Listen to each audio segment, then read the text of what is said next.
sama-sama tayong magiging karakli.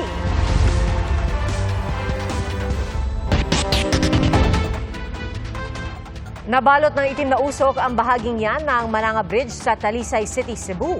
Galing ang sunog sa residential area kung saan mahigit 100 bahay ang natupok. Bumigat din ang trapiko dahil sa sunog. Inaalam pa ang sanhi nito.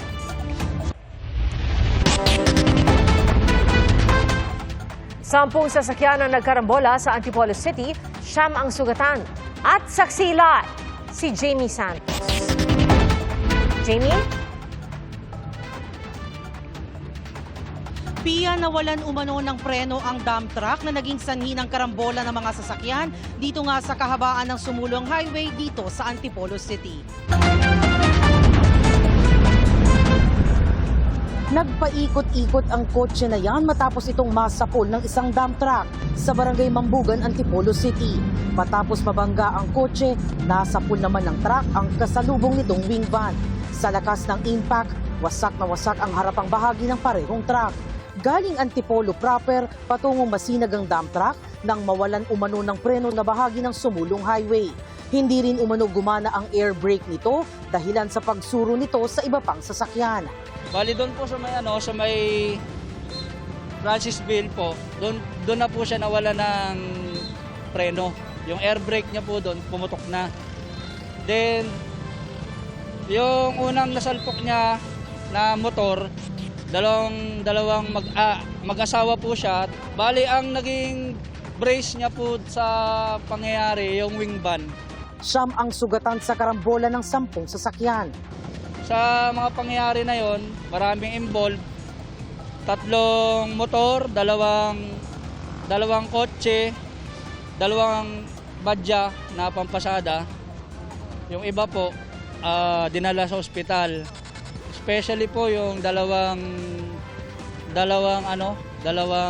driver ng truck. Sa akin lang po medyo medyo masama rin yung tama kasi bandang binti po yung tama ng lalaki. Pati yung babae nakahiga rin po nang naabutan ko. Kasunod ng aksidente, bumigat ang trapiko sa Sumulong Highway. Nagkalat din kasi sa kalsada ang mga bote ng soft drinks na karga ng elf truck na nadamay rin sa aksidente.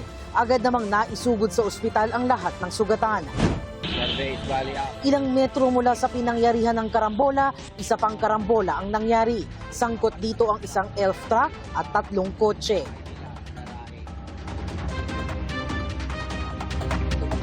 Pia, pasado alas 8 ng gabi nang dumating ang tow truck na humatak sa dump truck.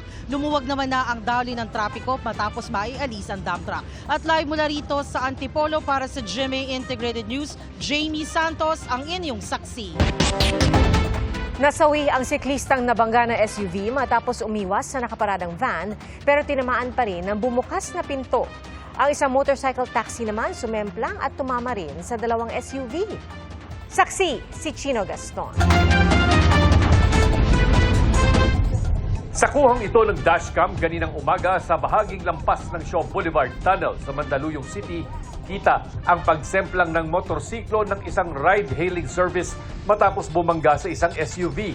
Saktong nabangga rin ng motorsiklo ang isa pang SUV na may kuha ng dashcam.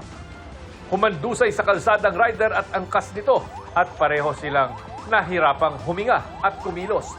Maya-maya pa ay isinakay sila sa ambulansya. Nagtamo ng pinsala ang motorsiklo at ang SUV. Masakit na yung dibdib ko.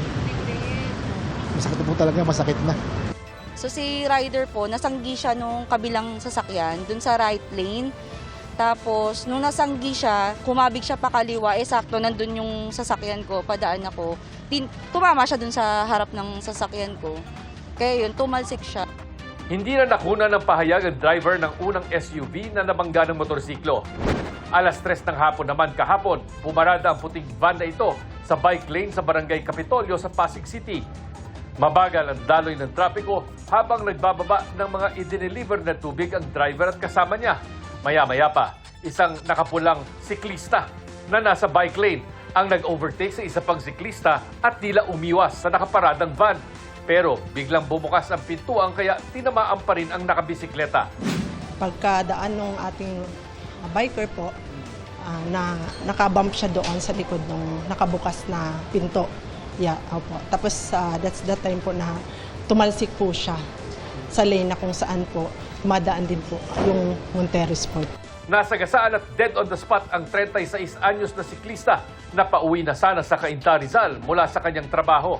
Ayon sa pamilya ng biktima, 2 araw ibuburol sa kanilang bahay sa Cainta ang kanyang labi bago dalhin pabalik ng Iloilo City. Arestado ang 40 anyos na driver ng SUV at 59 anyos na driver ng delivery van. Nahaharap sila sa reklamong reckless imprudence resulting in homicide and damage to property. Na-inquest na sila at inimpound ang 2 sasakyan ayon sa pahayag ni Mayor Vico Soto. Nangako rin daw ang Traffic and Parking Management Office na mas mahigpit pang ipatutupad ang batas trapiko, lalo na sa bike lane. Sinusubukan na rin daw nilang makipag-ugnayan sa pamilya ng biktima. Paalala ng kapulisan sa mga nagmamaneho ng sasakyan o di kaya nagmumotor. Huwag dadaan o paparada sa mga bike lanes dahil ito'y para sa kaligtasan ng mga nagbibisikleta at hindi para gamitin ng mga motorista. Para sa GMA Integrated News, ako si Chino Gaston, ang inyong saksi. Naperwisyo ang mga pasahero ng LRT2 matapos magkaroon ng aberya sa ilang istasyon kaninang umaga. At dahil po dyan, may libreng sakay sa LRT2 hanggang bukas. Saksi, si James Agustin.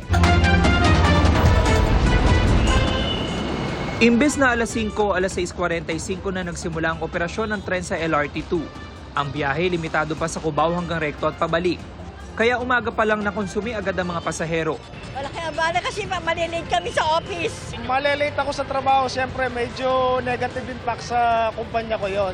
Yun ang problema, hindi ko inaasahan na ganito, malilate. Sobrang traffic, ang hirap sumakay. Yun lang. Mag-aabang ng jeep na lang. Ang ilang pasahero nag-book na lang ng motorcycle taxi. Medyo hassle sa amin kasi napakadaming tao rin kasi kanina kaya nagatubili na lang ako bumaba rito para mas mabilis yung biyahe kahit mas mahal. Ayon sa Light Rail Transit Authority, nagkaroon ng problema ang isang tren na ide-deploy patungong Recto pasado alas 3 sa madaling araw. Hindi tuloy nakabiyahe mula Antipolo hanggang Cubao at pabalik. Ang initial assessment is nagkaroon siya ng power supply problem, yung train board niya. No? So with that, pina-assess namin kung kaya pa ba namin mag-operate ng alas 5 as scheduled. Sabi nila, hindi kakayanin. Nadiskubre rin sa sinagawang troubleshooting at inspection na may technical problem ang power transformer number 5 at 6 sa area ng Anonas at Santolan.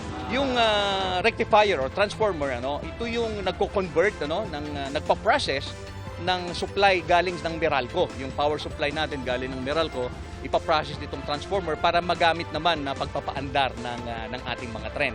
So far sa ngayon, ang nakitang problema is yung mga breaker. So yun ang naubos yung time natin na ina-isolate natin yung mga breaker. Iniisa-isa natin yung mga breaker para makita natin alin sa kanila yung may problema at mapalitan or ma-repair. Dahil sa aberya, ipinag-utos ng Department of Transportation na gawing libre ang pamasahe sa buong linya ng LRT2 mula alas 9 ng umaga kanina hanggang bukas June 26. Humingi kami ng paumanhin sa nangyaring aberya dito sa Line 2 at sa ngayon naman ay puspusan yung pag-inspect namin sa linya para ma-isolate pa further. Para sa GMA Integrated News, ako si James Agustin, ang inyong saksi. Matapos ang malakihang taas presyo sa produktong petrolyo, posibleng rollback naman ang nakikita ng Department of Energy sa susunod na linggo. Kasunod po ng ceasefire sa pagitan ng Israel at Iran. At dahil bumaba na ulit ang presyo ng crudo, tingin ni Pangulong Bongbong Marcos, hindi pa kailangan ng fuel subsidy. Saksi, si Bernadette Reyes.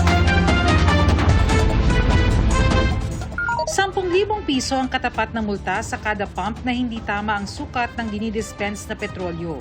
200,000 piso kapag may paglabag sa kalidad. At kung 2 beses o higit pa ang nahuling paglabag, Sa second penalty mo, 300,000. At the same time, mayroon din hong revocation ng inyong certificate to operate. paalala ito ng Department of Energy ngayong may surprise inspection sila sa mga gasoline station. Sa pamamagitan ng mga aparatong ito, malalaman ng mga kawani ng DOE kung tama ba ang sukat ng produktong petrolyo na dinidispense ng mga pump sa mga gasolinahan. Ito namang boting ito ang kanilang ginagamit para makakolekta ng mga samples na susuriin ng DOE. Bukas ang ikalawang bugso ng oil price hike, bunsod ng tensyon sa Middle East. Pero ayon sa Department of Energy, posibleng may good news sa susunod na linggo kung magtutuloy-tuloy ang pagbaba ng presyo ng petrolyo sa world market nitong mga nakalipas na araw. Ang estimate namin, rollback ko tayo next week. Sa 2 days pa lang. 2 days. Oo. Ngayon, hintayin natin ng Wednesday to Friday. Sa datos ng Department of Energy, mula sa higit $76 kada bariles nitong Biyernes, bumaba kahapon sa mahigit $68 ang presyo ng Dubai crude na ginagamit na batayan para matrigger ang fuel subsidy. Batay sa 2025 General Appropriations Act, dapat sumampa ang average price ng Dubai crude sa $80 per barrel para mailabas ang ayuda. From high 70s, biglang kahapon naging 69, 68, 65 pa nga no? Ngayon parang nasa-stabilize siya. This is an effect of the ceasefire. Hindi na yung ceasefire, yung parang kumalma na yung speculation. Tinanong si Pangulong Bongbong Marcos kung ganitong bumaba ang presyo ng crudo sa world market, tuloy pa ba ang fuel subsidy na pakikinabangan dapat ng mga driver ng jeep, bus, taxi, UV Express, pati TNVS at iba pang ride-hailing service at maging mga tricycle? Kung di tumaas ang presyo ng langis, then there's no need for that. We do not need to talk about the subsidy yet. The price of oil has not gone up. It went up for one day, then it came back down. Gayunman, nakabantay pa rin ang Department of Energy sakaling tumaas ang presyo. Nauna nang sinabi ng ilang transport group na hindi sapat ang fuel subsidy para tulungan ang sektor ng transportasyon. Ang gusto ng grupong Piston, suspindihin ang VAT at excise tax sa langis.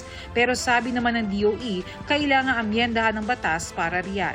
Mahigit isang buwan bago magbukas ang sesyon sa 20th Congress, sabi ng Kamara, magiging prioridad nila ang pag-aaral ng buwis sa gasolina at diesel.